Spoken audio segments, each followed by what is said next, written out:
नमस्कार साथियों। आज इस वीडियो में हम लोग क्लास 11th गृह विज्ञान मतलब होम साइंस का जो 101 अंकों वाले प्रश्न और उसका उत्तर को देखेंगे।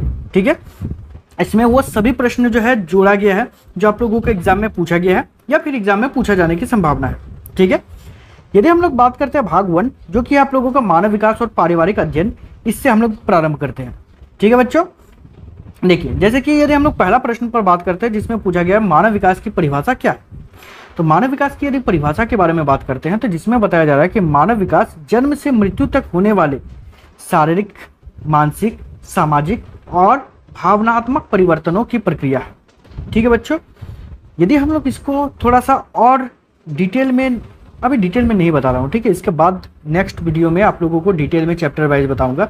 इसमें बस 101 अंकों वाले प्रश्नों को बता रहा हूँ। ठीक है, देखिए कह रहे कि विकास के कितने चरण होते हैं। यदि हम लोग बात करें विकास के तो ऐसे 5 चरण होते हैं। ठीक है, पहला तो है शिशुअवस्था, दूसरा है बाल्यावस्था, तीसरा है किशोरावस्था, चौथा है प्रौढ़ावस्था और पांचवा है वृद्धावस्था। ठीक है बच्चों, यदि हम लोग बात करते हैं अगला क्वेश्चन पर, तो जो कि है आप लोगों का शिशुअवस्था की आयु सीमा क्या है। तो शिशुअवस्था की आयु सीमा पर यदि बात करते हैं तो वह आप लोगों का जन्म से 2 वर्ष तक। ठीक है, आगे है हम लोगों का क्वेश्चन कि किशोरावस्था में कौन सा हार्मोन मुख्य रूप से सक्रिय होता है। तो किशोरावस्था में जो होता है वृद्धि हार्मोन और यौन हार्मोन जो है वो स्रावित होता है या तो फिर सक्रिय हो जाता है। ठीक है बच्चों, क्वेश्चन नंबर 5 पर बात करते हैं जिसमें पूछा जा रहा है कि पारिवारिक संरचना के कितने प्रकार होते हैं। तो यदि पारिवारिक संरचना के बारे में बात करते हैं तो इसके 2 प्रकार है, एक तो एकल परिवार होता है और दूसरा होता है संयुक्त परिवार। ठीक है बच्चों, क्वेश्चन नंबर यदि 6 पर बात करते हैं तो जिसमें हम लोगों से पूछा जा रहा है यहाँ पर कि संयुक्त परिवार का मुख्य लाभ क्या है। तो संयुक्त परिवार का यदि मुख्य लाभ पर बात करते हैं तो है आर्थिक सहयोग और सामाजिक सुरक्षा का। ठीक है, आगे हम लोगों का है कि पारिवारिक संसाधन का अर्थ क्या है। पारिवारिक संसाधन का अर्थ क्या है, तो यह है परिवार के पास उपलब्ध सभी भौतिक और अभौतिक साधन। ठीक है, आगे क्वेश्चन है आप लोगों का कि मानव संसाधन का उदाहरण दीजिए। मानव संसाधन का क्या उदाहरण, तो ज्ञान है, कौशल है, समय है और शक्ति है। ठीक है बच्चों, अगला क्वेश्चन पर बात करते हैं तो जिसमें पूछा जा रहा है कि भौतिक संसाधन का उदाहरण दीजिए। भौतिक संसाधन का उदाहरण जैसे कि हो गया धन, संपत्ति, भूमि और वाहन। ठीक है, आगे यदि बात करते हैं क्वेश्चन पर जिसमें पूछा जा रहा है कि पारिवारिक बजट क्या है। तो पारिवारिक बजट जो है वह है परिवार की आय और व्यय का नियोजित लेखा जोखा। ठीक है, तो पारिवारिक बजट क्या है, तो परिवार की आय और व्यय का नियोजित लेखा जोखा। यदि बात करते हैं तो अगला क्वेश्चन है कि बचत का मुख्य उद्देश्य क्या है।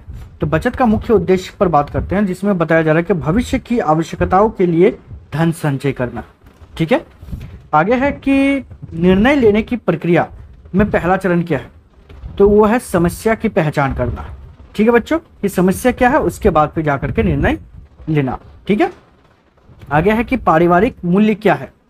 तो परिवार के सदस्यों के आचरण और व्यवहार के मार्गदर्शक का सिद्धांत जो है वही है पारिवारिक मूल्य।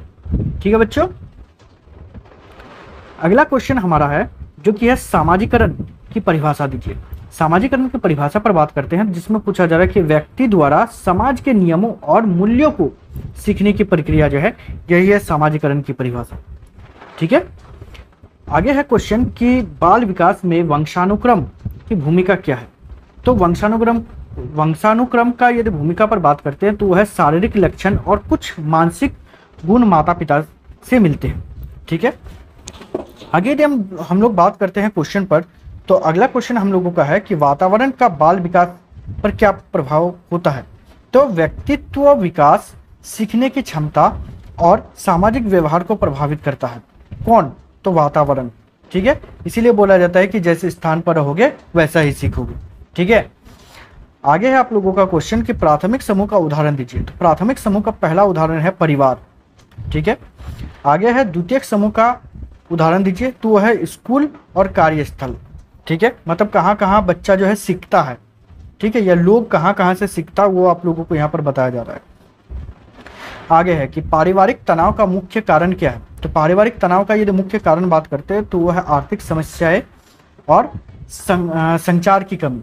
ठीक है, अगला क्वेश्चन है हम लोगों का कि संचार के कितने प्रकार होते हैं। तो संचार के 2 प्रकार होता है, एक होता है मौखिक और दूसरा होता है अमौखिक। ठीक है। आगे हम लोगों का सक्रिय श्रवण क्या है? तो सक्रिय श्रवण पर बात करें तो पूरे ध्यान से सुनना और समझने का प्रयास करना, ठीक है, इसी को सक्रिय श्रवण कहा जाता है। आगे है आप लोगों का क्वेश्चन कि परिवार नियोजन का मुख्य उद्देश्य क्या है? परिवार नियोजन का मुख्य उद्देश्य है वांछित संख्याओं में और उचित अंतराल पर बच्चे पैदा करना, ठीक है, यही परिवार नियोजन कहलाता है। आगे है क्वेश्चन कि जनसंख्या शिक्षा का महत्व क्या है? तो जनसंख्या शिक्षा का महत्व पर बात करते हैं तो वह है जनसंख्या नियंत्रण और जीवन स्तर सुधारना या सुधार। आगे क्वेश्चन है कि पारिवारिक कल्याण का अर्थ क्या है? तो पारिवारिक कल्याण का अर्थ पर बात करते हैं वो है परिवार के सभी सदस्यों का शारीरिक, मानसिक और सामाजिक स्वास्थ्य, ठीक है।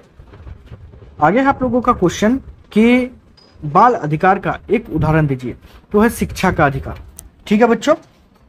देखिए अगला यदि हम लोग भाग पर आते हैं, भाग 2 पर, तो जिसमें हम लोगों से मतलब हम लोगों का जो भाग 2 है जिसका नाम है भोजन और पोषण, ठीक है बच्चों। अब जैसे कि यहाँ पर हम लोग बात करते हैं पहला क्वेश्चन पर, तो वो पूछा जा रहा है कि पोषण की परिभाषा क्या है? तो भोजन द्वारा शरीर को आवश्यक तत्व प्रदान करने की प्रक्रिया, मतलब भोजन द्वारा शरीर को आवश्यक पोषक तत्व जो है या तो फिर तत्व प्रदान करना ही पोषण कहलाता है, ठीक है बच्चों।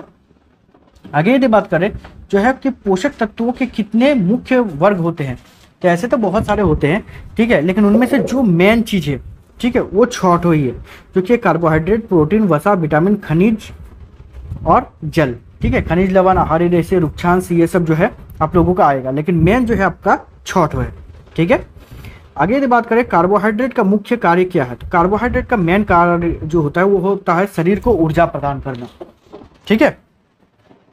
आगे हम लोगों का क्वेश्चन है कि प्रोटीन का मुख्य स्रोत कौन सा है? तो प्रोटीन का मुख्य स्रोत है दाल, दूध, मांस, अंडे, ठीक है। आगे है कि विटामिन ए की कमी से कौन सा रोग होता है? तो विटामिन ए की कमी से रतौंधी होता है, ठीक है। विटामिन B1 की कमी से कौन सा रोग होता है?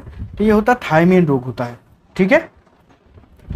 आगे यदि बात करते हैं क्वेश्चन जो कि है विटामिन सी के मुख्य स्रोत क्या है? तो नींबू है, आंवला है और टमाटर है, ठीक है। सॉरी, यहाँ पर जो क्वेश्चन आपका है कि विटामिन B1 का रासायनिक नाम क्या है? सॉरी, रासायनिक नाम वो है थायमिन, ठीक है ना। देखिए अगला यदि बात करते हैं क्वेश्चन पर, तो वह है कैल्शियम की कमी से कौन सा रोग होता है? तो कैल्शियम की कमी से जो होता है रिकेटस होता है या रिकेट्स होता है, जो आप बोलो चलेगा। अगला क्वेश्चन है आपका कि आयरन की कमी से कौन सा रोग होता है? तो आयरन की कमी से जो है एनीमिया होता है, ठीक है बच्चों। अगला है कि आयोडीन की कमी से कौन सा रोग होता है? तो इसको गलगंड बोला जाता है या तो फिर अंग्रेजी में इसको गाइटर रोग बोला जाता है या गाइटर बीमारी बोला जाता है। आगे क्वेश्चन है आपका कि पानी का मुख्य कार्य क्या है? तो पानी का मुख्य कार्य है शरीर में रासायनिक क्रिया में सहायता करना, ठीक है बच्चों। अगला क्वेश्चन है हम लोगों का कि संतुलित आहार की परिभाषा दीजिए। तो संतुलित आहार क्या है? तो वो आहार जिसमें सभी पोषक तत्व उचित मात्रा में हो उसको संतुलित आहार बोला जाता है, ठीक है। अगला क्वेश्चन है कि खाद्य समूह के कितने वर्ग होते हैं? तो इसके 5 वर्ग होते हैं, ठीक है। अगला है हम लोगों का ऊर्जा देने वाले खाद्य पदार्थ कौन कौन से हैं? तो कौन से है? तो अनाज है, चीनी है, तेल है, ये सब ऊर्जा प्रदान करने वाले खाद्य पदार्थ है। आगे है कि शरीर निर्माण करने वाले खाद्य पदार्थ कौन सा है? तो शरीर निर्माण करने वाले जो खाद्य पदार्थ है वो है दाल, दूध, मांस, ये सब जो है शरीर निर्माण करने का कार्य करता है, ठीक है बच्चों। अगला है कि सुरक्षात्मक खाद्य पदार्थ कौन से है? वो है फल और सब्जियां। अगला है कि भोजन में फाइबर का क्या महत्व है? तो भोजन में फाइबर का यदि बात करते हैं तो पाचन क्रिया में सुधार करना और कब्ज से बचाव करना, ठीक है। आगे यदि बात करते हैं जो बोला जा रहा है कि प्रोटीन की कमी से कौन सा रोग होता है? तो प्रोटीन की कमी से जो होता है क्वासियोरकर होता है, ठीक है, मतलब जो है शरीर दुबला पतला वगैरह हो जाएगा, कमजोर हो जाएगा। आगे यदि बात करते हैं तो कुपोषण का मुख्य कार्य क्या है? तो वह है असंतुलित आहार और गरीबी। कुपोषण का मेन कार्य है असंतुलित आहार, मतलब भोजन में सभी प्रकार के पोषक तत्वों का कमी होना, और गरीबी, क्योंकि गरीब रहेगा तो ये सब जो है पूरा नहीं कर पाएगा। इसी के कारण मोटापे का मुख्य कार्य क्या है? तो अधिक कैलोरी का सेवन करना और कम शारीरिक गतिविधि, मतलब अधिक से अधिक भोजन करना और काम जो है वो कम करना, ठीक है। आगे है BMI का पूरा नाम क्या है? तो BMI का पूरा नाम है बॉडी मास इंडेक्स, ठीक है, जिसको आप लोगों ने क्लास 10th में पढ़ा था इकोनॉमिक्स में। आगे बात करते हैं क्वेश्चन नंबर 47, जिसमें पूछा जा रहा है कि खाना पकाने का मुख्य उद्देश्य क्या है? तो भोजन को पाचन योग्य और स्वादिष्ट बनाना। ठीक है, आगे क्वेश्चन है आप लोगों का कि भाप द्वारा पकाने का फायदा क्या है। तो भाप से पकाने पर क्या होगा कि पोषक तत्वों का संरक्षण होगा, मतलब पोषक तत्व जो भी है, कार्बोहाइड्रेट, प्रोटीन, वसा, विटामिन, वो सब जो है नष्ट नहीं होगा, वो सारा का सारा रह जाएगा। ठीक है ना। उसके बाद तलने से भोजन में क्या हानि होती है। तलने से क्या होता है कि कैलोरी बढ़ जाती है और विटामिन नष्ट हो जाते हैं। ठीक है, इसीलिए बोला जाता है ज़्यादा तला हुआ भोजन नहीं करना चाहिए।